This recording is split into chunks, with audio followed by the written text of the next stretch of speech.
You may not want to hear this, but most people struggling with addiction aren't fighting a substance, they're fighting trauma. And research shows a strong link between trauma and addiction. Traumatic experiences are deeply associated with developing substance abuse disorders.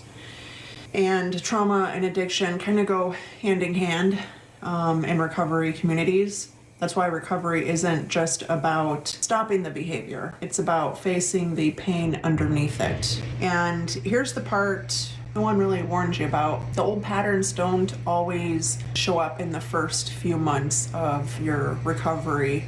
Sometimes they don't surface until a year or two into recovery. When your life gets calmer, when your nervous system finally feels safe enough to release what you've been holding in.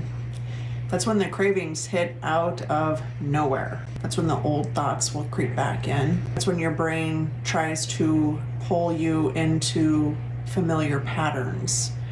Not because you're failing, but because you're healing. And the key isn't perfection. The key is consistency. Consistency in the day-to-day work. Consistency in the habits that you are doing to try to keep you grounded. Consistency in choosing presence over escape. Consistency in showing up for yourself even when the cravings whisper. It's a hard part. Recovery is built in the small moments, not the big ones. The moments, the mornings, the days, the nights that you stay sober, the times when you choose to rest instead of running, the days when you feel the urge, but you still choose yourself. So hear this. The old patterns are resurfacing. It doesn't mean that you're going backwards.